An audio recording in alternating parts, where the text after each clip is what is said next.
राम मंदिर के दान पात्रों से चोरी हुई रकम का सही अंदाजा लगाना करीब नामुमकिन है।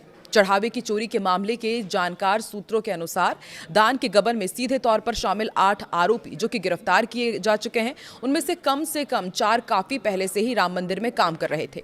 वो सैनिक सिक्योरिटी सर्विसेज के कर्मचारी बाद में बने। इस प्राइवेट सिक्योरिटी एजेंसी की state bank of India cash management के लिए वो सेवाएं ले रहे थे। सवाल यही है कि क्या राम मंदिर में दान की चोरी का सही आंकड़ा कभी पता भी चल पाएगा या नहीं। नमस्कार, मैं हूं आकांक्षा और आप देख रहे हैं न्यूज़ 18 का डिजिटल प्लेटफॉर्म। तो राम मंदिर चढ़ावा चोरी मामले में सुप्रीम कोर्ट 13 जुलाई को सुनवाई करेगा। यह मामला अब सुप्रीम कोर्ट तक जा पहुंचा है। चीफ जस्टिस सूर्यकांत की अध्यक्षता वाली बेंच 3 याचिकाओं पर सुनवाई करेगी और याचिकाओं में जांच सीबीआई को सौंपने और एसआईटी के गठन की मांग की गई है। साथ ही मंदिर में दान के प्रबंधन से जुड़े अलग अलग विषयों की समीक्षा के लिए एक्सपर्ट कमेटी बनाने की भी मांग की गई है। इधर मंदिर में चढ़ावा गिनने वाले 23 कर्मचारियों ने गुरुवार को एक साथ इस्तीफा दे दिया है। उनका कहना है कि चोरी की घटना के बाद 10-20 रुपए के नोट बढ़ गए हैं, जिससे गिनती में ज्यादा समय लग रहा है। पहले 500 रुपए के नोटों की 70 से 80 गड्डियां बन जाती थी, अब बमुश्किल 15 गड्डियां बन रही है। पहले काम 2 शिफ्ट में होता था, लेकिन अब सुबह 9 बजे से शाम 6 बजे तक एक ही शिफ्ट कर दी गई है। वेतन वही है और काम के घंटे बढ़ा दिए गए हैं। अब बैंक के पास सिर्फ 13 गणनाकर्मी ही बचे हैं। वहीं श्री राम जन्मभूमि तीर्थ क्षेत्र ट्रस्ट ने सीईओ के पद के चयन को लेकर कहा है कि ये पद पुरुषों के लिए, महिलाओं के लिए, दोनों के लिए खुला हुआ है। ट्रस्ट ने कहा है कि सीईओ को चुनने के लिए बनाई गई 3 सदस्यों की कमेटी से उम्मीद है कि वो अगली 30 दिन में चयन प्रक्रिया पूरी कर लेगी। अब आपको बताते हैं कि इस कमेटी में कौन कौन है। कमेटी ने इस बात पर जोर दिया है कि सीईओ को चुनने के लिए ईमानदारी और निष्ठा सबसे जरूरी पैमाना होगा, क्योंकि अभी हमने देखा कि ईमानदारी और निष्ठा के बाद किस तरह से एक के बाद एक आरोपियों के खुलासे हुए हैं कि उन्होंने राम मंदिर के दान से किस तरह से चोरी की। इसलिए अब ईमानदारी और निष्ठा ये सबसे ज्यादा जरूरी पैमाना बनाया गया है सदस्यों के लिए। उन्होंने कहा है कि चुने गए व्यक्ति में ट्रस्ट के भीतर काम का अच्छा माहौल बनाने और सभी स्टेक होल्डर्स का सम्मान हासिल करने की क्षमता होनी चाहिए।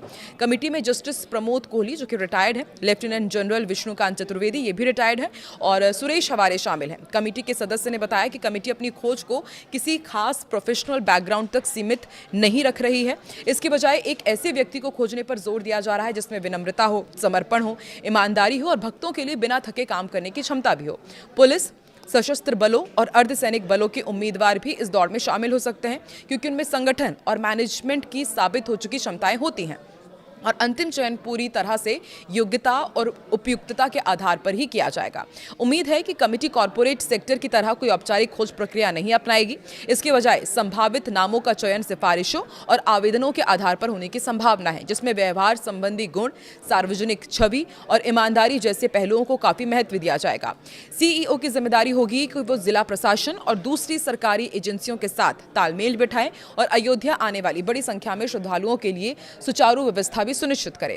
इस भूमिका का एक और अहम पहलू वित्तीय देखरेख होगा, जिसमें सीईओ से उम्मीद की जाएगी कि वो तय प्रक्रियाओं के अनुसार दान और अन्य वित्तीय मामलों का सही प्रबंधन सुनिश्चित करें।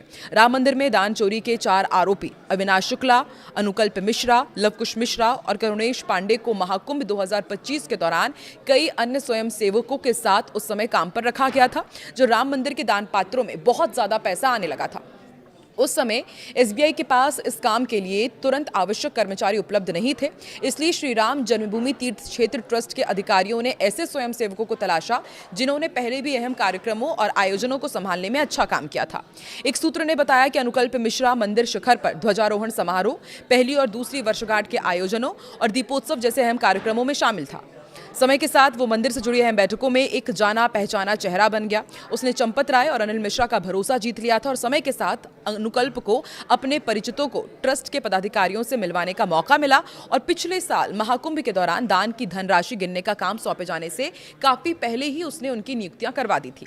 दशकों से भगवा संगठनों से जुड़े होने के कारण ट्रस्ट के पदाधिकारियों और प्रशासकों ने चढ़ावे की गणना के लिए स्वयं सेवकों को तैनात करते समय उन पर भरोसा किया और यही भरोसा उन पर भारी पड़ गया। 4 आरोपी दान राशि गिनने का काम मिलने से पहले ही राम मंदिर के काम से जुड़ गए थे। दान पात्रों से इकट्ठी हुई राशि को मैनेज करने के लिए वाराणसी की प्राइवेट एजेंसी सैनिक सिक्योरिटी सर्विसेज को बाद में लगाया गया। जब तय एजेंसी आई तो इसने जो स्वयंसेवक पहले से ही गणना का काम संभाल रहे थे, उन्हें 40 अन्य युवाओं के साथ काउंटिंग एजेंट के रूप में तैनात कर दिया। आरोपियों के पास से बरामद कुल करीब 80 लाख रुपए में से सबसे ज्यादा रकम 30,39,000 और गहने अविनाश शुक्ला के पास मिले हैं। इसके बाद करुणेश पांडे, उसके पास करीब 18,63,000 रुपए, अनुकल्प मिश्रा के पास 16,82,000 रुपए और लवकुश मिश्रा के पास से 14,25,000 रुपए बरामद किए गए हैं। रमाशंकर मिश्र की यदि बात की जाए तो कुल 7,32,000 रुपए और मनीष यादव के पास से 2 लाख रुपए बरामद किए गए हैं। गिरफ्तार किए गए 2 लोग रमाशंकर यादव उर्फ टिन्नू और सुभाष श्रीवास्तव की राशि की गणना करने में सीधी भूमिका नहीं थी। मंदिर से जुड़े एक अंदरूनी सूत्र की यदि बात की जाए तो उनकी पुष्टि पुलिस की जांच से हो रही है। पुलिस इन्हीं 4 लोगों को केंद्र में रखकर जांच आगे बढ़ा रही है। पुलिस अविनाश, अनुकल्प, लवकुश और करुणेश की रिमांड लेना चाहती है। इस घटनाक्रम पर बारीकी से नजर रखने वाले वकील प्रांशु अग्रवाल ने कहा है कि दान की चोरी का यह मामला नैतिक पतन का उदाहरण है। किसी भी सरकारी या निजी संस्था की तरह सत्ता और लालच कुछ लोगों को भ्रष्ट बना देता है और वो कमियों का फायदा उठाते हैं।